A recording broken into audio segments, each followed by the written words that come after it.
بسم الله الرحمن الرحيم. السلام عليكم ورحمة الله وبركاته. معكم سامح شاهين من موقع نوليرا دوت كوم. ان شاء الله هبدأ معاكم في الدورة التعليمية الكاملة لبرنامج السوني فيجاس. الدروس ان شاء الله هتبقى مصورة فيديو، الشروحات هتبقى بالعربي لكل فئات متعاملي البرنامج. يعني ان شاء الله الدورة هتبقى للمبتدئين وهتبقى كمان للمحترفين، ازاي ان المحترف يقدر يوصل لدرجة انه يعمل خدعة سينمائية عالمية بالبرنامج. واي اسئلة واي استفسارات عندكم ان شاء الله تزورونا على موقع نوليرا دوت كوم وتحط كل تساؤلاتك او استفساراتك، وان شاء الله هجاوب عليك يعني. حاجة بس احب اقولها عن الموقع حاليا طبعا لسه مفتتح جديد، ان شاء الله ربنا يكرمنا يعني ويكرم الموقع كمان ويستمر.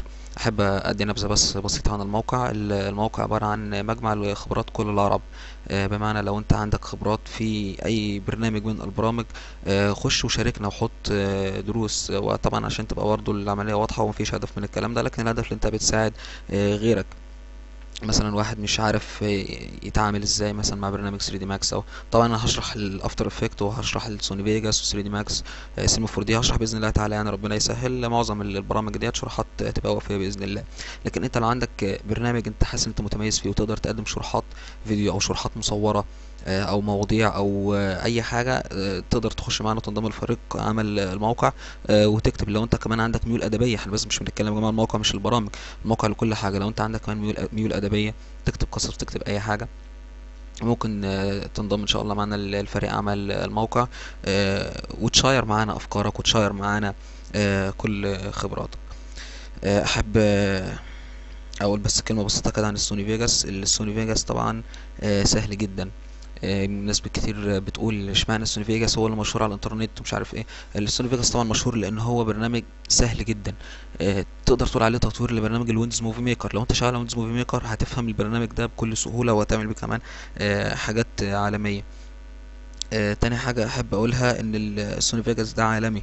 معظم المؤسسات بتشتغل بيه. يعني مش مجرد بس برنامج للهو على الإنترنت أو كده. أحب أقول حاجة كمان، إنه الإصدار اللي أنا هشرح عليه ده الإصدار رقم 11. فأنت متخيل إن شركة سوني نزلت يعني 11 سنة بتطور وفي برنامج واحد. فطبعا البرنامج ليه عمر، ومعنى إنه ليه عمر إن هو احترافي، إنه مش أي برنامج، مش اي كلام يعني. البرنامج كمان خفيف جدا في الرندره. لو حد لسه مش عارف يعني رندره ده اللي هو الحفظ، لان انت لما بتيجي تحفظ هنا الفيديو اللي انت عملته بياخد وقت شويه. فهو اخف من غيره في الرندره. أنا مش بقول خفيف، لا، هو اخف من غيره في الرندره. في نفس الوقت دقيق جدا، خصوصا لو انت بتحفظ الملف بتاعك بصيغه اتش دي 720 بكسل او 1080 بكسل. هشرح ان شاء الله كل حاجه فيه، كل كبيره وصغيره، يعني مش هسيب اي حاجه. ونبدا ان شاء الله الدرس الاول درس اللي هو الدرس القادم باذن الله، نشرح الواجهه ونعرف ازاي نتعامل مع الواجهه. بعد كده اخش لكم بقى ازاي تتعامل مع البرنامج، واشرح طبعا كل الادوات، كل القوائم بتاعته. وبعد كده اشرح ازاي بقى نعمل خدع سينمائيه عالميه بيه. مثلا لقطات زي الفيلم ماتريكس، الواحد اللي هو لما كان بيوقف الطلقه بايده، ازاي ديت ممكن تعمل بالسوني فيجاس، مش الافتر افكت بس. يعني حاجات كتير جدا ان شاء الله هشرحها. فاتمنى ان انتم يعني تستمتعوا معنا بالدوره، وباذن الله يعني تفهموا كل حاجه.